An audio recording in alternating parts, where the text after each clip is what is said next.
Teaching us in that sense. It's amazing. It's amazing. Baruch Hashem. Okay, so I'm just going to start from the beginning of Parak Beis. I'm just going to just to recap. And this is the most fundamental things that we are so lucky to be able to learn, because once we understand the power that we have within us and the power within every single Jew, you're living a different life. So here we go. There's a little bit of the review, and then we'll go into the new stuff. Parak Beis.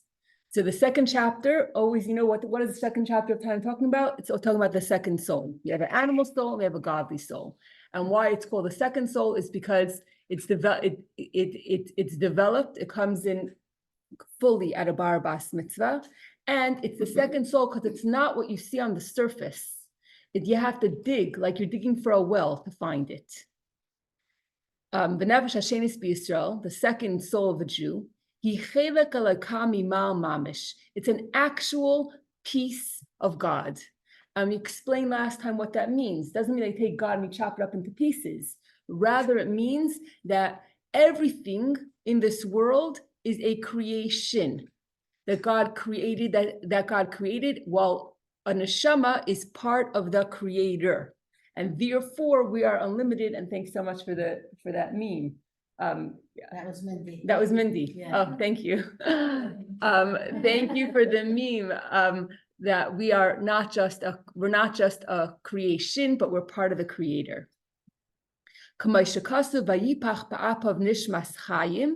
As it says, that Hashem blew into Adam a soul of life. And you blew into me. So every single morning we say the neshama that Hashem blew into me. And we discussed that the rest of the world Hashem created with speech versus blowing, as it says here, as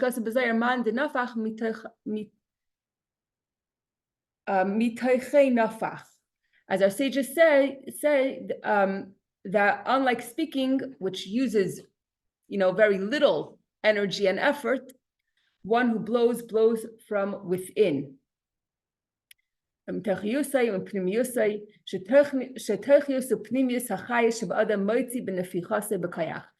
Imagine, God forbid, if you have to resuscitate a person. You're literally giving them life. You're blowing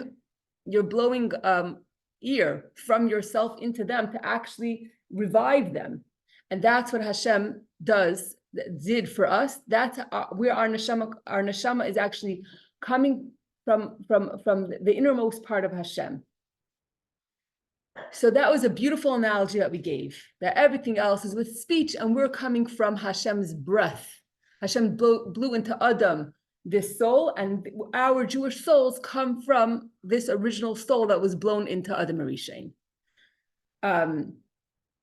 Okay. But this is until where we got to last time.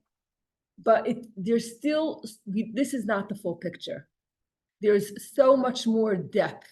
Just because we come from Hashem's breath doesn't give us, we're just touching the iceberg. There's so much, the tip of the iceberg, there's so much more depth to what this means coming from the innermost part of Hashem.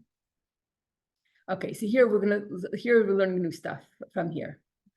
Kach al derech mashal, so too, by way of analogy, neshamas Yisroel alu b'machshava. What does it mean? We're giving another analogy. Until now, we spoke about speech versus breath.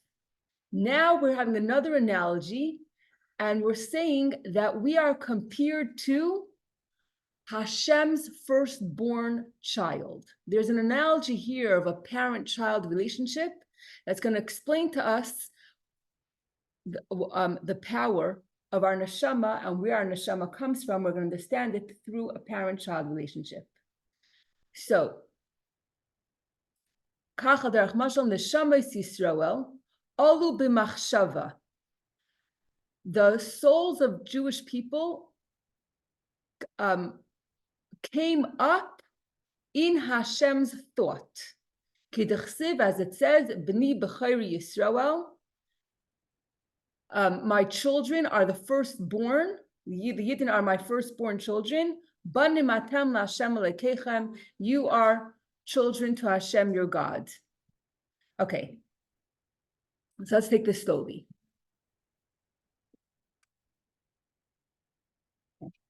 Let me get one line from here. Okay. This is really at the very, very end of, basically I'm trying to speak about two classes from Rabbi Ari Shishler. This is the very, very end of the second class, but I'm going to bring it in here anyway. Okay. What does it mean that, where does a child come from? We say a child comes from the father's brain. What does that really mean? We think a child comes from the father's seed, is planted into the mother, into the womb, and that's how a child is conceived. But what does it mean that, first we have to understand biologically that a child, what does it mean that a child comes from the father's brain? So since our brain works so quickly, we don't realize that every single thing that happens in our body is really a message from our brain. So if I take my fingers and I feel this tablecloth, that sensation that I feel is really coming from my brain. It's not that my hand felt something. It's rather, it's messages that are very, very quickly going back and forth from my hand to my brain to tell myself that this is what I'm feeling. So the same is the impulse. There's an impulse in the brain that wants to have a child. First of all, women want children. Maybe it's more of an emotional thing. Like naturally, we want to nurture. Naturally, a woman wants to have a child. For a man, it's more of an intellectual thing. They're thinking, could we afford it? So a woman, from the second that she feels a flutter, in her uterus, she's right away, she's imagining the baby and the life, and she's so excited. The man, he knows that there's like little people that lives in this house, but it's a little bit more from an intellectual, rather for a woman, it's more of an emotional thing. But for a man, first of all, he chooses, yes, he has to choose that he wants to have a child, although the woman wants it, but he's actually intellectually choosing it. And also he's choosing with whom to have a child. And then what happens is he makes a decision. He makes a decision that he wants to bring a child onto this earth. Of course, probably the woman might be nudging him. But ultimately, it's an impulse in the brain to have a child. And the impulse in the brain goes down the spinal cord as a sensation that translates into the physical production of seed that becomes the conception of the child. So it's not just there's a seed, but rather where is the seed coming from?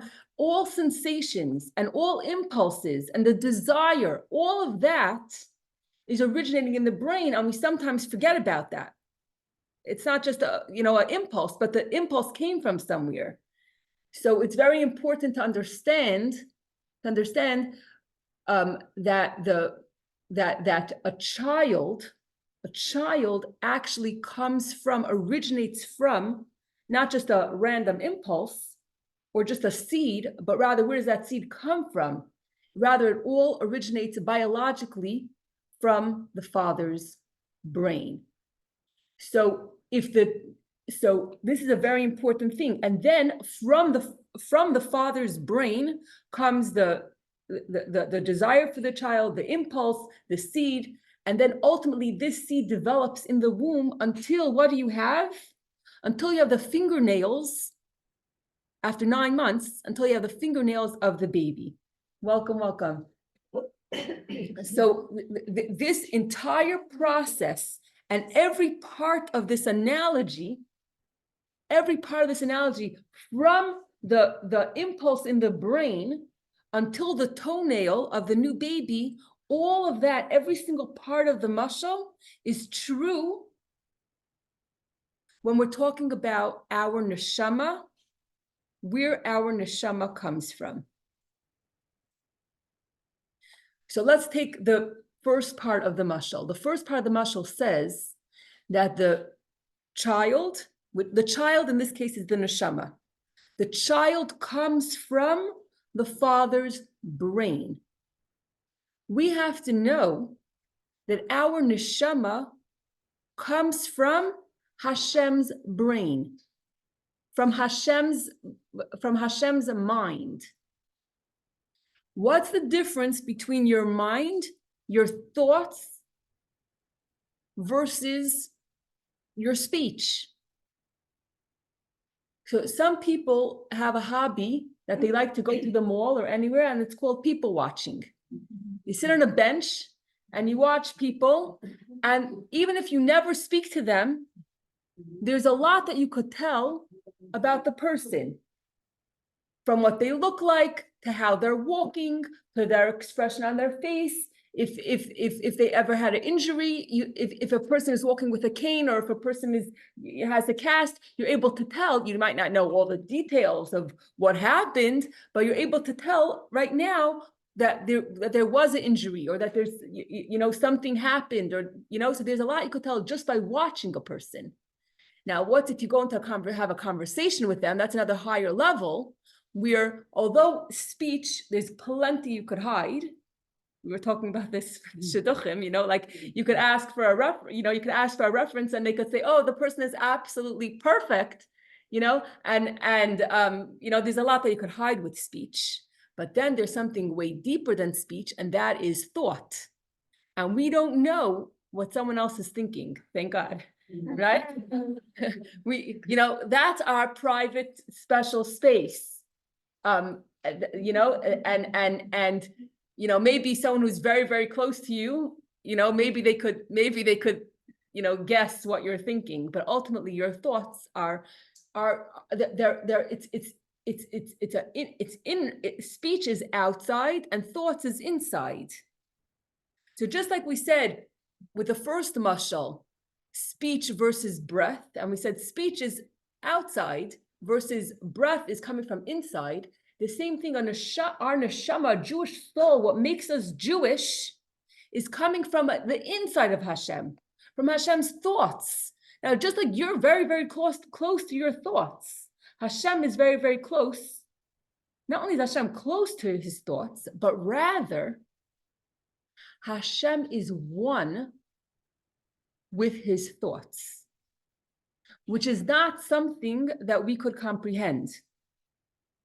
Because for us, there's three different parts. There's me, there's the thought, and then there's the power to think. And what happens is when I want to learn something or gain information, I'm like someone who's going fishing. It's me. I have a fishing rod. And then I go to the ocean and I start fishing. And so I'm fishing for information. And then I let my fishing rod go, and then a fish comes, and then I pull it in, and then I got this piece of information. So it's three different things. You can't say that I am one with my fishing rod.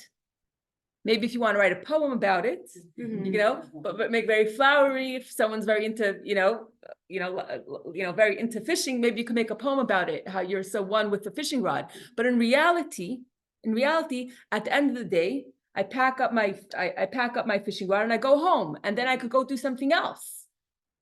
And the knowledge that I fished, that I fished out, right? That I investigated, I explored, it's not one with me. And the proof is that I could go to a class or I could learn something and it's absolutely brilliant. And 5 minutes later, I'm like, hey, what was that? It was so brilliant. I really thought I will never, ever forget it.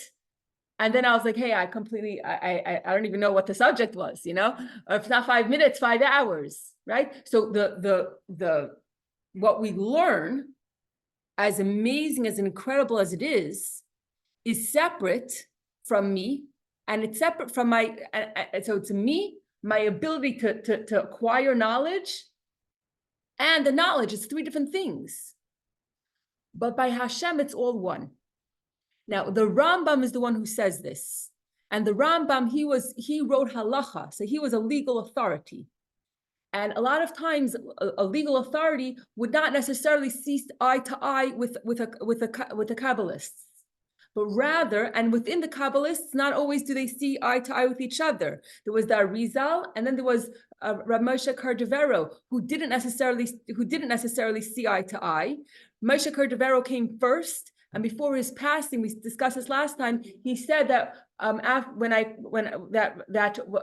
I pass away, the person who shows you where I should be buried, he should be the next leader, and he's going to say different things than I did, but know that what he's saying is true. And that was the Arizal who he came. They were, the funeral procession was going, and Arizal just came to town to Tzfas, and he said, why are you continuing to go? The light is here, bury him over here. And they knew that he was the next one to take over. But Moshe Cordovero and the Arizal and the Rambam, they all agree with the Rambam that, of course, everything is relative. So I can't say Hashem is his wisdom. But, in the highest place, Hashem is way above wisdom, and you can't define God to his wisdom. But there is a lower place after a lot of contractions and filters where Hashem is his wisdom. So for Hashem, he and his wisdom are completely one. There is nothing outside of Hashem. And just like, how do you know that you're awake right now? Is there do you have a three-step process? Like I have to my eyes are open, I'm thinking, I have to pinch myself. Okay, now I know I'm awake. No, you intrinsically know that you're awake. You don't need any, you don't need any tests to know that you're awake. So the same thing, so the same thing is with Hashem. Just like I know that I'm awake, and I don't need any other form of knowledge to know that I'm awake. I just know that I'm awake. The same was with Hashem. His knowledge is one with him, that everything, that he knows everything, and it's not separate from him, but rather it's all part of him. Just like if I stub my toe, I don't have to go and look and say, oh, is there blood, to know that I hurt myself. It's just so part of you. You stub your toe, you got hurt. It's not a knowledge that's outside of you. It's you automatically feel it. Now just digressing for a second, when it comes to a Rebbe, which we're going to speak about later on in this chapter, what does it mean, a Rosh B'nai Yisrael? Rebbe is our acronym for Rosh B'nai Yisrael, the head of the Jewish people. The head of the Jewish people has a soul, has a general soul that feels all the Jewish people in that generation. And that's why a neshama klalis, a general soul, could feel the need of another Jew intrinsically because it's part of them. So there was a story of there was an Israeli ambassador who came to visit the Rebbe, and he had a flight to go back to Israel. And the Rebbe told him, don't go on this flight. And then later on, it turned out that they were trying to hijack the plane, or they were trying to get him, whatever it was, and his life was saved.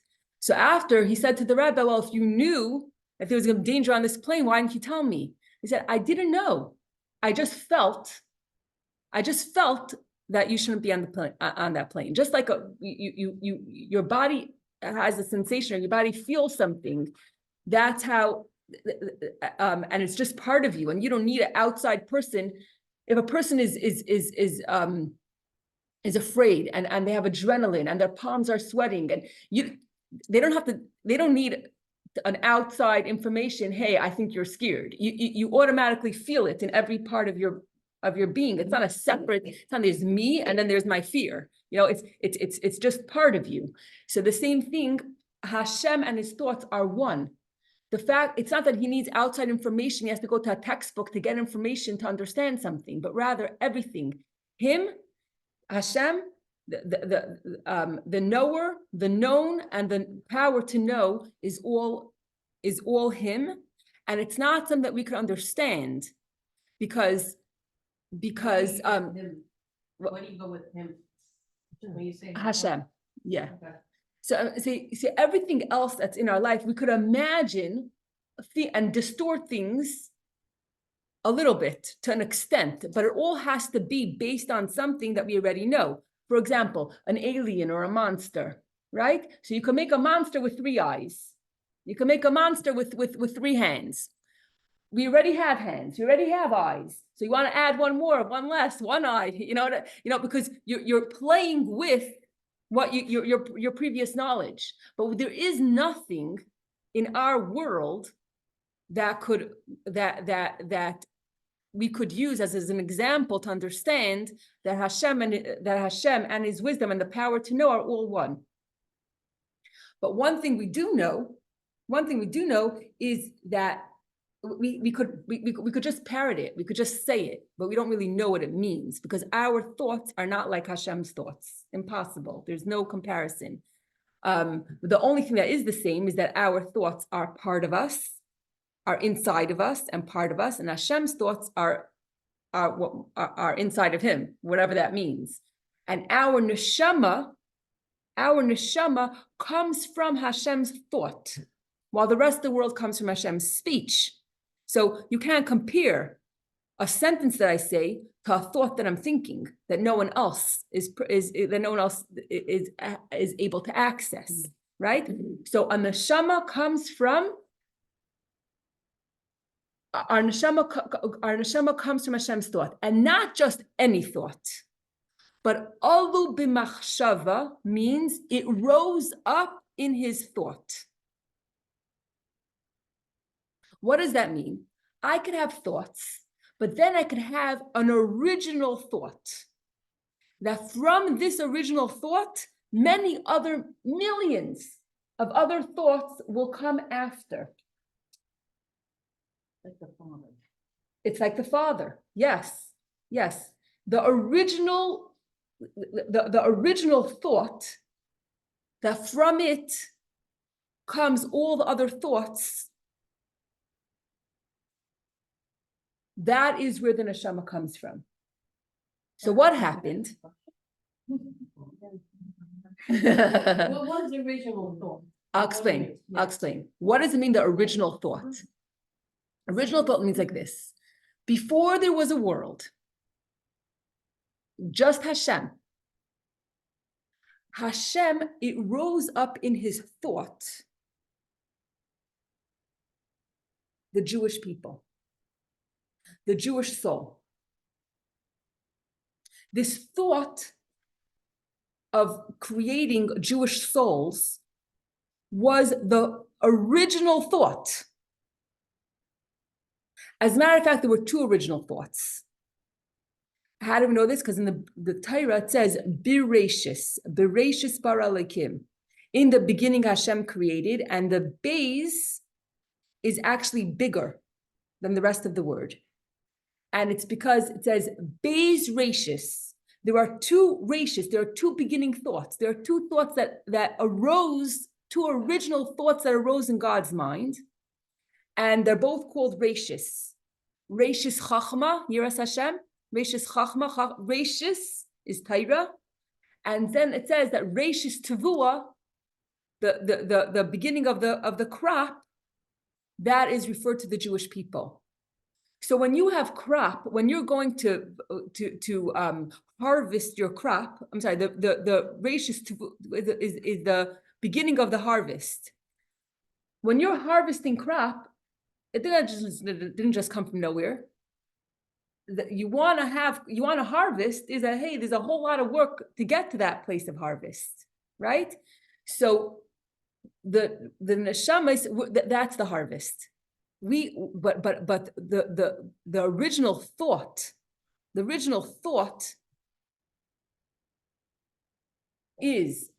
arose in Hashem's mind is A, the Torah, and B, the Jewish people, or the other way around. And because it rose up in Hashem's thought, an original thought, before anything, Torah and the Jewish people, therefore, Hashem created a world. And therefore, all of our enemies, we have a message for them. And the message is, you don't know who you're messing with. You actually need the Jewish people to be on this earth. Because if not for the Jewish people, there would be no earth. And woe to you for trying to take Jewish people as captive and try to take hostages, whether it be physically or spiritually, because, welcome, because if you are taking a Jew captive, if you're taking a Jew hostage, you are blocking their ability to fulfill the Torah, to learn Torah and fulfill the mitzvahs, which is the Aleph Machshava, which is the Hashem's original thought. How dare you mess with the original thought of God? Who do you think you are? Do you understand your place in this world? The whole world wouldn't be here if not for the Jewish people. You just don't know who you're messing with. And if you try to destroy or hurt or take Jews captive, your end is going to be very, very bitter, because you're messing with God's original thought. How dare you? How dare you? How dare you block Jews from the opportunity of fulfilling God's mission?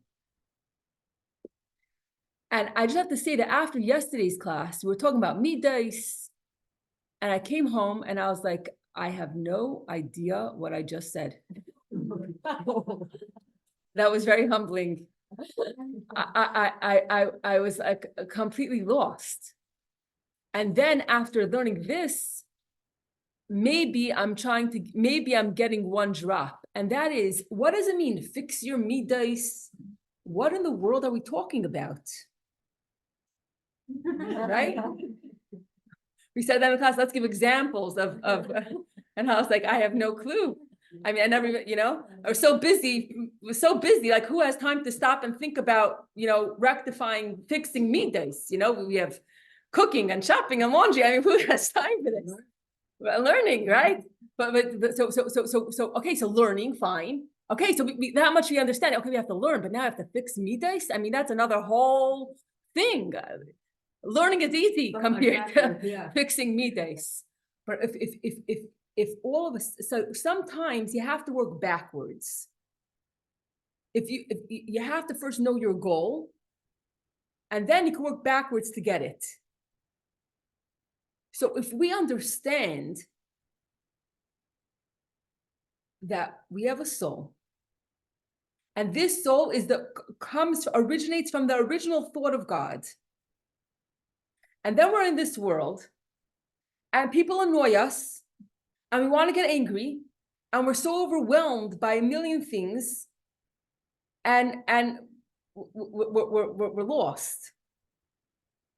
So we have to realize that inside of us, there's a war, a real war that's going on 24/7, no breaks, no ceasefires.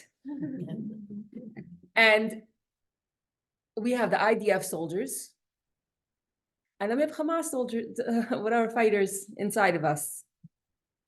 And sometimes we're ready to give up. I feel so overwhelmed, I'm just going to scream. I can't hold myself back. But if we are able to understand, that there's a war inside of us, and these feelings of, let me just give up, let me just give in to the anger, to the bad trait, but rather realize what you're dealing with, and realize this bad trait or this Hamas sniper inside of me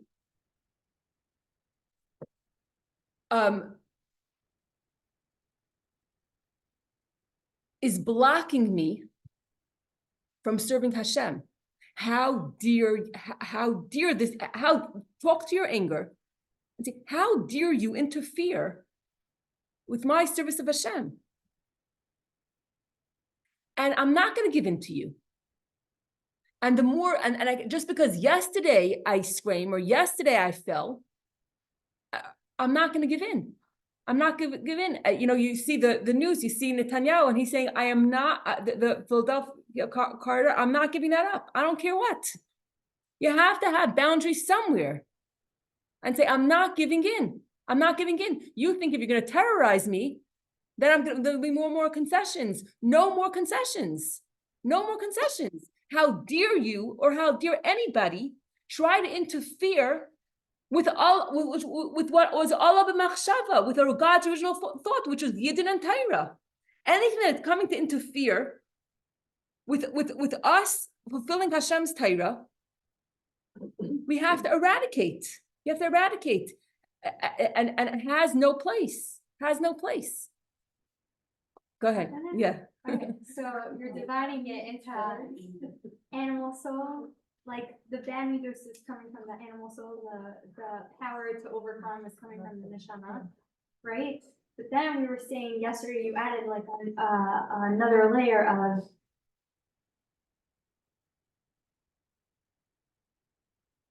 like we're listening to other people, like not being.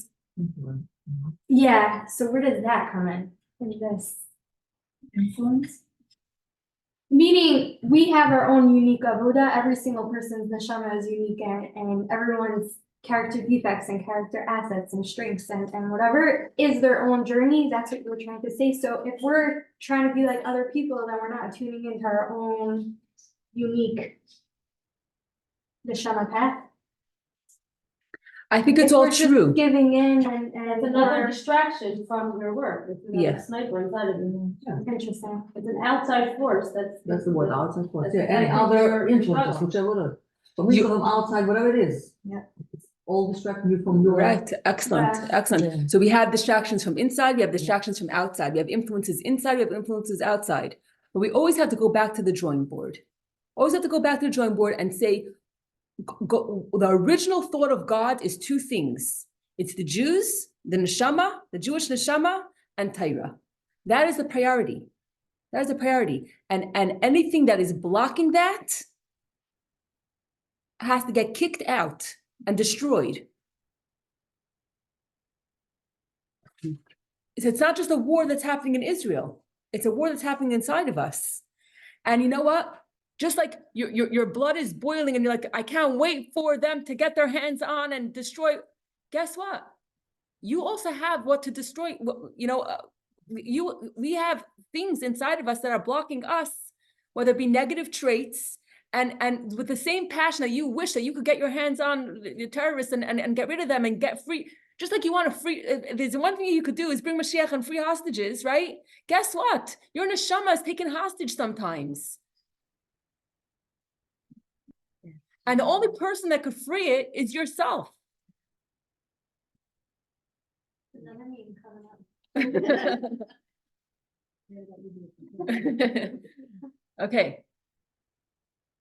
Okay, so we have to know that we come from Alu b'machshava. We come from Hashem's original thought. As it says, B'ni b'chayri Yisroel. We are the firstborn child of God. Now, where does this pasuk come from? When we all think, oh, it's very nice to say, all mankind are children of God, right? But guess what? That's not what the Torah says. The first time, there were very great people. There was Noach, there was many great people. The first time where we speak about a child of God is when Hashem tells Moshe to go to Parai and say, let my people go. Now we think it's let my people go. That's very good for Disney. But what Hashem really said was, these are my firstborn child. This is the Jewish people it's my firstborn child, and let them out to go and serve me. It wasn't just let my people go. That's just part one, you know. The point was that we are the children of God, and that we should have to be free to serve Hashem. So for the Exodus was 210 years. So for 210 years, this alub machshava, this original thought, the specialness of the Jewish people, that was hidden. No one spoke about it. But came a time for the Exodus, and then Hashem said, Hashem tells Moshe, tell Pare, these people that are building your farshtunkene cities, it wasn't just we're gonna a civil rights movement to help people that are to help slaves, but rather you don't know who you're messing with. This is my firstborn son, and you better let them out to serve me, because that is why I created the world, for the Jewish people to follow, to accept to receive the Torah, and you are blocking it, and therefore get out of here and let them go. Let them go. Is that what we have? Continuous cycles of destruction and Yidid boom. Is that why? Because of the breath of the original thought? Is that how the world is created until the end of times?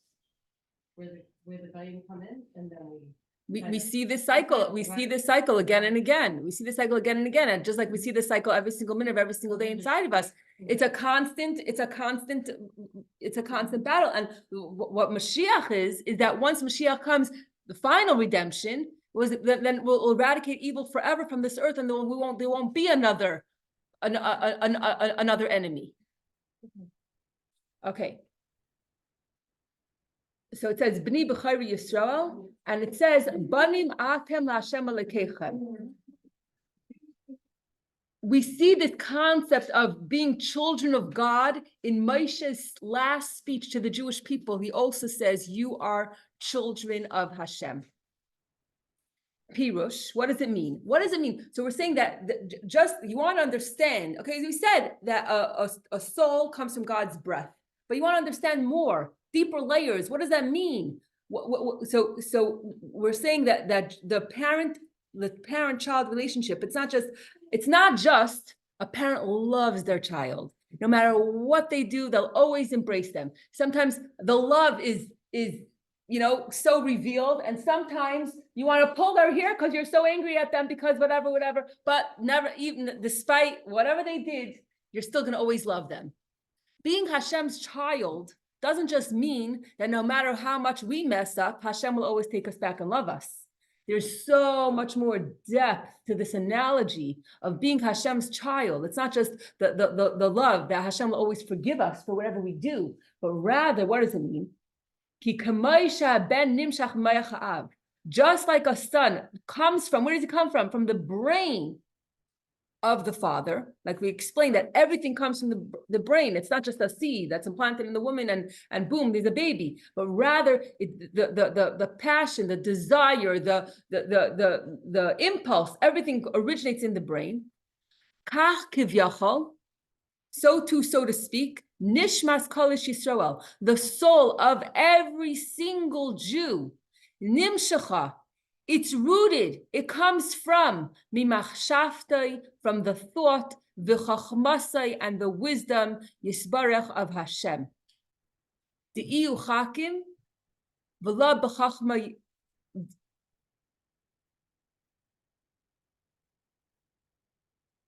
de'iyu chakim, v'la b'chachma yediyah, elahu b'chachmasai echad. Okay, I'm going too fast. So every single Jew is rooted from God's wisdom. So now you're going to ask me, now comes the question, are all Jews equal? What do you think? No, because some of them are different. So I'm going to give you 3 different scenarios, and then we're going to discuss, are all Jews equal? Okay. Number 1, can you compare yourself? Okay, are all Jews equal? Let's compare ourselves to our avos, Avraham, Yitzchak, Yaakov, and Ta'ari Mahis, Sarah, Rivka, Rachel, and Leah. Do we think that we could compare, that our souls can compare to the souls of our forefathers and our mothers. What do you think? As a matter of fact, the gap between the souls of our ancestors and ourselves are similar. As I said, every single, as the Tanya says, every single part of the mashal is exact. So the souls of our ancestors, they are like brain, like, so the entire Jewish people from the entire history is like one body.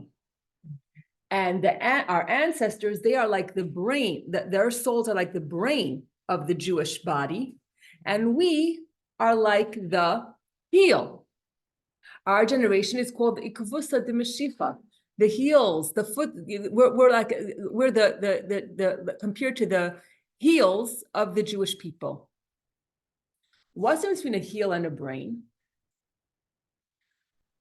A heel, or at least our children's heels, have no problem going outside the barefoot in the mud. As a matter of fact, it might be fun on a rainy day, right? To go splish splash in the mud barefoot.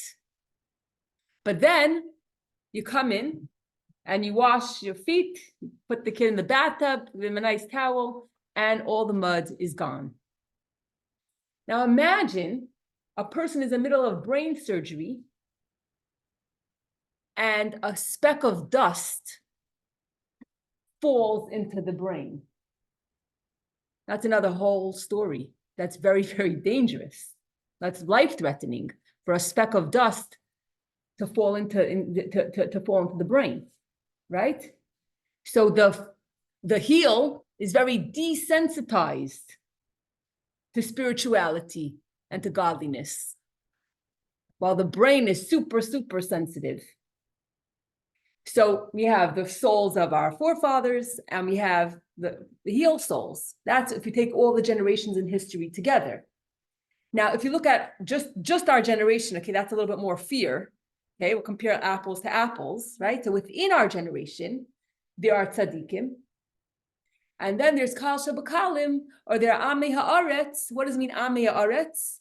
People that they're very material, everything aretz, very earthly. They're drawn to earthly things. So within a generation, you could have souls that are tzaddikim, tamidei chachamim, great people, great leaders, and then you could have souls of people that are very that don't even appreciate that they're Jewish or what it means to be Jewish.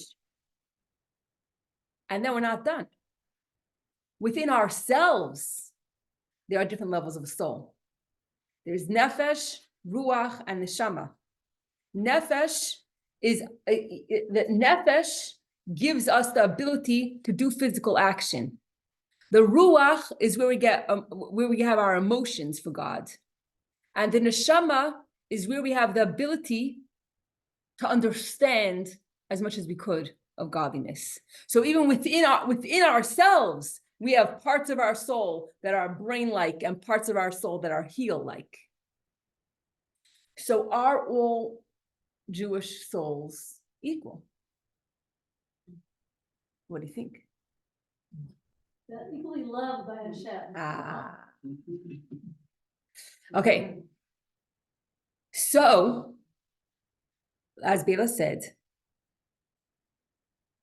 we have to understand. See, yesterday we spoke about the tree. And we are the roots in the ground.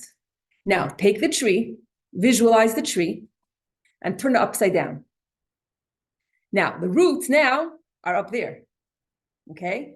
So, yes, there are all different kinds of souls, millions of different levels of souls, but we're all rooted in the same place. And we don't even realize the depth and the greatness of roots. If you have a tree outside and the roots, at least in Brooklyn, you see that the roots of the trees, they're literally uprooting the pavement. Like there's parts of the pavement that go up because the roots are and that's pavement, right? Roots are very, very powerful. And if a tree is growing very close to your house and the roots are destroying the foundation of the house. So you say, okay, you know what? I'll just chop down the tree and my problems will be over. But it's not true because there's roots. And you don't see the depth of the roots. But your problems aren't over if you just chop down the tree because of the roots. The roots are so deep and so powerful and so incredible. So we have to know that yes, there might be brain souls and toenail souls and heel souls, but we all originate, no matter who we are. We all originate from the same place, which is alu b'machshava. We are every single soul originates as the original thought of God, and our value is equal. However,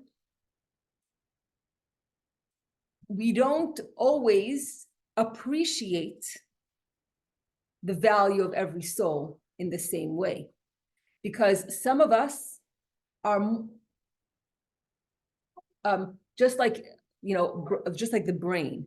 We all have a brain, but we don't all maximize our brain. As a matter of fact, we only, by the time after 120 years, a person only used a small part of their brain. We have so much more abilities than we actually use. The same thing is with the soul. We all have a soul, and it's all rooted in the same place, and it's all equally valuable to God. But the question is us. Not all of us are in touch and in tune with our soul to the same extent. And sometimes we were speaking about judging favorably last time. We were speaking about judging favorably last time. Sometimes we don't judge another person's soul. We judge another person's soul, and we don't really appreciate the value because we haven't gone all the way down into the roots. Really, everyone's needed, like we need the toenail. Absolutely, everyone is needed. Absolutely, everyone is needed. That's why you need to So, get I everybody guess, back no branch. in order for the. Wow. Correct. Yeah. That's what I tell one. Repeat your, oh, no. What was your last one? What was my last line? Basically, we're all equally valuable, but we don't equally appreciate our own souls or the souls of our friends and neighbors, because we're just judging them by the outside, and we haven't all mastered the power of our souls. We're not in touch with the unbelievable power that we have. I just want to read. I wrote this speech in 2017, but I took it from somewhere. I don't know where I took it from. It's just it was for a bas mitzvah that we did. It was about the 12 psukim, and the bas mitzvah girls, they learned the 12 psukim. They made a scrapbook for the 12 psukim, and then they recited them, and there was a whole presentation with each one. For the pasuk of Kol Yisroel,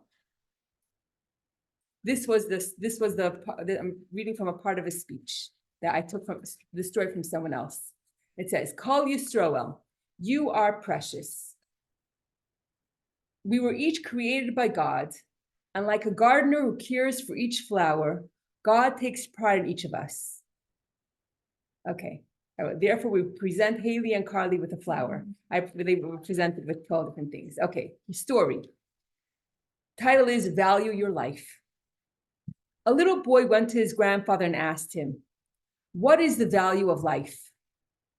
The grandfather gave him a stone and said, first, I want you to find out the value of this stone, but don't sell it. The boy took the stone to a fruit vendor and asked him what its value would be. The vendor saw the shiny stone and said, how about you can take a dozen apples and give me the stone? The boy apologized and said that his grandfather had asked him not to sell it. He went ahead and found a vegetable vendor. What could be the value of this stone? He asked the vegetable vendor. He saw the shiny stone and said, how about you take a sack of potatoes and give me that stone? The boy again apologized and said he couldn't sell it. Further ahead, he went into a jewelry shop and asked the value of the stone. The jeweler saw the stone and under a lens and said, "I will give you $1 million for this stone." The boy was surprised, but explained that he couldn't sell the stone. Further ahead, the boy saw a large shop of precious stones and asked the value of this stone. When the precious stone shop owner was an expert in these matters, when he saw the stone, he laid down a cloth and put it on it. Then he walked in circles around the stone and bent down and scratched his head in front of it. "From where did you bring this priceless uncut diamond from?" he asked. "Even if I sell everything I own, my whole shop, I won't be able to purchase this priceless diamond." Stunned and confused, the boy returned to his grandfather and told him what had happened. His grandfather said, "The answers you got from the fruit vendor, the vegetable vendor, the jeweler, and the precious stones expert explain the value of your life." Now I'm going to just change it. Explain the value of your neshama. You may be a precious stone, even priceless, but people will value you based on their own limited perceptions, beliefs, motives, and expectations. How they value you says more about them than it does about you. That's it. For this reason, it is important to value yourself. Okay, now that goes into yesterday's conversation. Yeah. Respect yourself. No longer indulge in meaningless comparisons with others. For you are unique, original, and the only one of your kind in this universe. This is the value of your neshama. May you value the diamond in yourself and recognize the diamond in others as well. Okay. I just printed it. I didn't even read it before. I just knew that I needed this story. Yes. Yeah, I'm gonna find it in my email from 2017. Yes, and I will do that. But it came from somewhere. I don't know where the original is. Could we open up the floor for questions? Yeah, I completely forgot about the time. Okay, let me just, okay.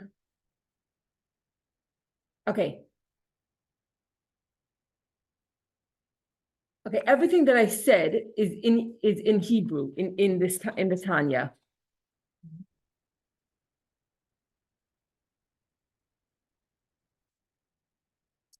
Okay. Should I read it in the Tanya or should we just go for questions? It's like on a time frame. Okay, fine. Okay, so I'm just gonna tell you, go to Chabad.org. I'm gonna also put on Chabad.org chapter 2 of Tanya with the English translation. If you want to review, you see, I came with a bunch of papers, but I used the Tanya to bring all the thoughts together because the Tanya is your best notes. Yeah. Okay, so I'm asking a favor that between now and next time we meet, that you should actually read the English and the Hebrew in the Tanya. And if you're able to even listen to the classes from Rabbi Ari Shishler, but in the meantime, we'll open the floor to questions. Okay. Let's just go around. I don't like, No, I'm gonna be No, quiet. it's not good. I'm reading, yes, not to remember, but I'm reading Tanya now already. My brother gave me a book, amazing, beautiful. I started, but it's very difficult. I go very slow. I can't You have to go slow. comprehend this. You have to It's go like slow. so much to understand. Hold on, I'm just gonna plug my life in. Okay, that's awesome. This is our question, okay, so I do have one question. If we mastered that piece, I think we went with the neshama when you said, and Suri right away said, no, we're different than our generations before. And I right away said, yeah, growing with all, like, it's all one neshama. There may be different strengths or weaknesses throughout the generations. And I was thinking of our advice, we have the name Sarah, like, we got so much to, Yeah. in us, to actually go there, what we need to work on and all these distractions. But in that, my question came up, if we do master it, kind of, and how can we not judge others? If we do, That's always the biggest I'm sorry, downfall when you become, I just have, when you do I wrote this grow, down as a it's question? not to judge others. Yes. That's like. Correct. That's okay, that's my first question, like big in like red. Okay, so very simple, very simple. Moshe Rabbeinu was the humblest man on earth. And he wasn't humble, he knew his qualities. But he said, if someone else got the tools and the qualities that I got, they would be much greater. It's very easy for us to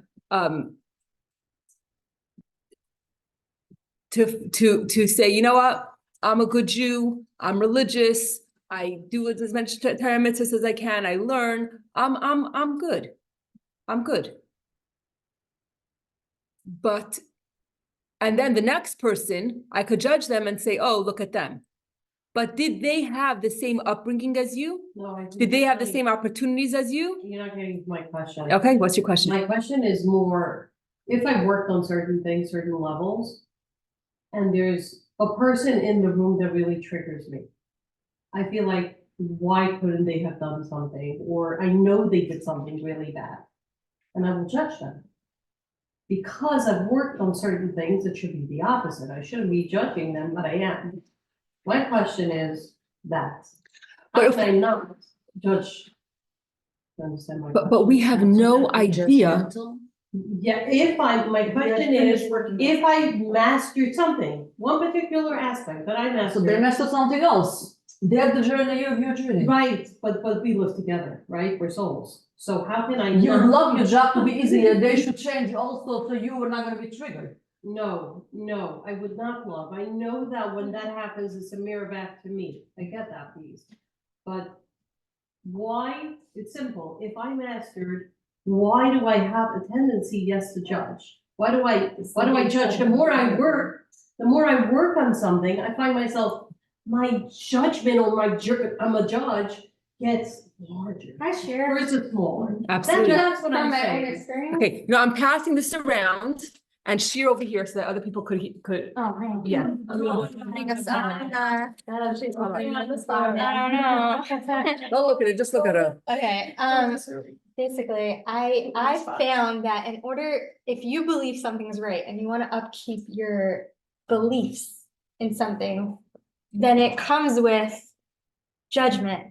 Because you wanna uphold it, you believe in it, but really you don't have to do that. We don't have to, like, just, You're saying that it's That's- okay, it's judgment is part of it. That's what you're saying. I found that in the journey of working on things, because we wanna believe in what we're doing and it's right, it comes with judgment in a sense. Judgment comes with our human being. We are, that's why I said down and half stood, because we by default, we are done. We by default judging someone. This is just by our being human.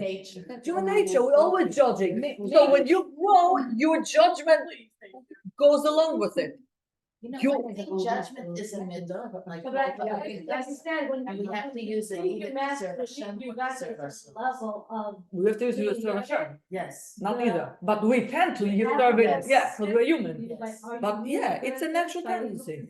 It's just. That have not reached that yet. You're still gonna be, much as you master something, you're never there. You're Thank you, Bela, that's okay, thank you. I think that's where. You have me. What did Okay. you say, Bela? I think that she used the term word master of Appreciate certain that. traits. Honestly, we never master a trait until we're dead. Part of maybe when we get to a level of understanding it to a place that's very deep, the nefesh of Bahamas comes and says, well, let's see if you really mastered it by using you and Those are using more it as a tests. test. Are you gonna use it to judge other people, or are you gonna be compassionate to other people? It's like through the that? playing field gets So they higher. always, right, the playing field It's gets like, you know, higher. we're on a ladder, I took the next level, well, the And I next think level, that's there you where- are, that's yes, that's the where hard- our own And like ladder. she said, we're always gonna be judged because that's our nature, so are we gonna use this trait even on a higher level by judging them with plus in that specific area where we feel like we worked so hard and maybe we think we mastered, or we reached the next level of it. And also just, it says this in Pirkei Avos, I can't remember the exact quote in Hebrew, but it says that when Hashem wants to judge us, he gives us a scenario where we judge someone else. And whatever we judge someone else, that ends up becoming becomes judgment for us. There's there's a story of a servant of a king. Thank you so much for coming. A servant of a king, and he was very, very loyal and wonderful. And the king said to him one day, I want to build like another mansion or another palace. And you have all the money, all the resources at your disposal, to build it. I want to build another palace for myself. And the servant did so. And it's not so easy to get the best materials and especially in the olden days to build this mansion for the king. Ultimately, whatever he did. And then the king said to him at the end, now this is going to be your house. This is a gift I'm giving to you.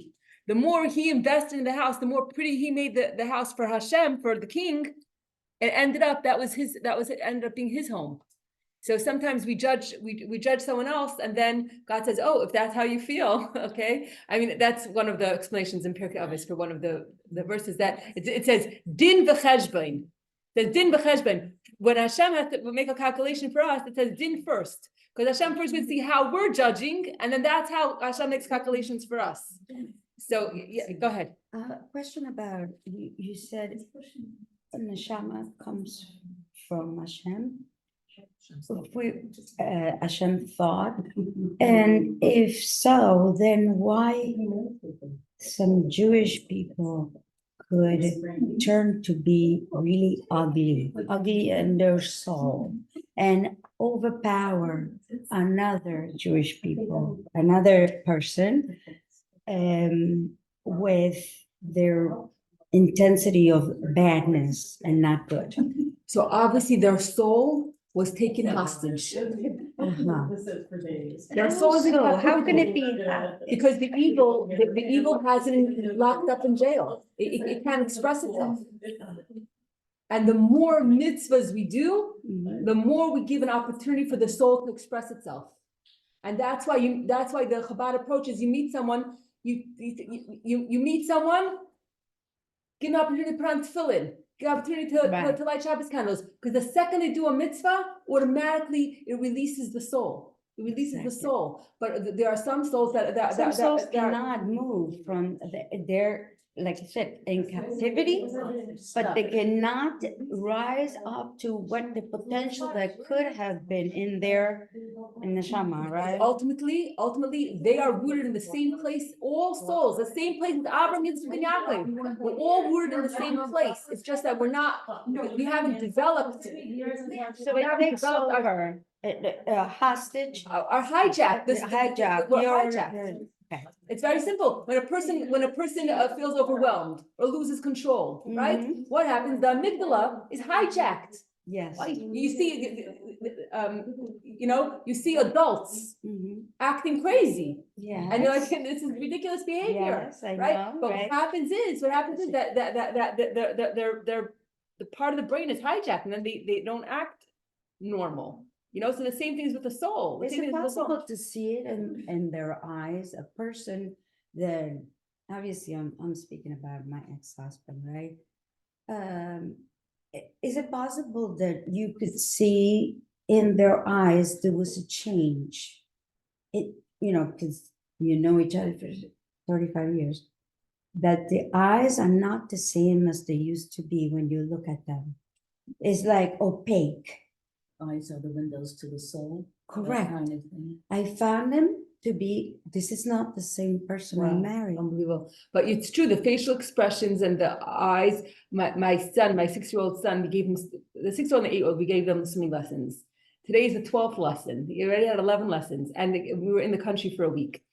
And he as lessons, and he was not putting his head in the water. He was not willing. And then we're in the country for a week, and we're trying to convince him. And then my daughter Leah, she had a birthday. She said to him, "Make mommy a surprise." And he said, "I'm gonna make you I'm gonna give you a birthday present, make it a surprise for your birthday." And he put his head in the water, and he just did it. When he picked his head up, the sheer joy that was Mm. radiating from his face Yeah. was unbelievable.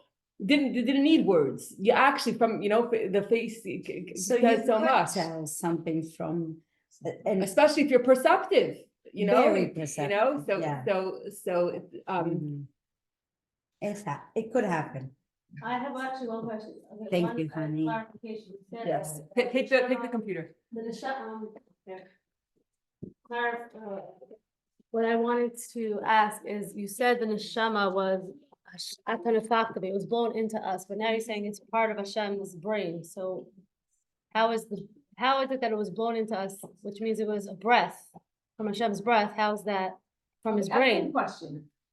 It's two different analogies. We're giving two different Okay, it's two different analogies analogies, okay, to fine. explain what is it, to explain, But where's the source that it comes from Hashem's, brain to life?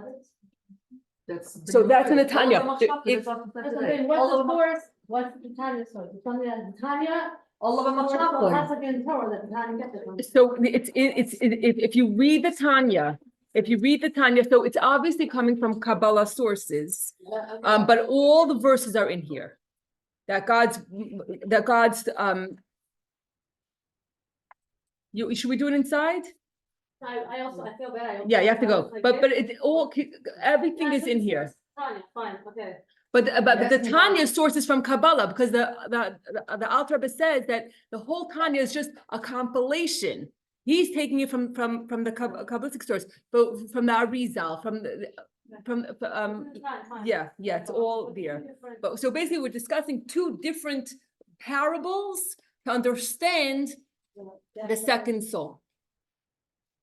Okay, Can you say that first line? which verse? I got what you started with, the first lesson, like this. Start with those things. What's your first line? Okay, I'll just shut this down 1 second. Thank you so much. She also like. So thank you for hosting, so goodbye, time. Thank you, Connie.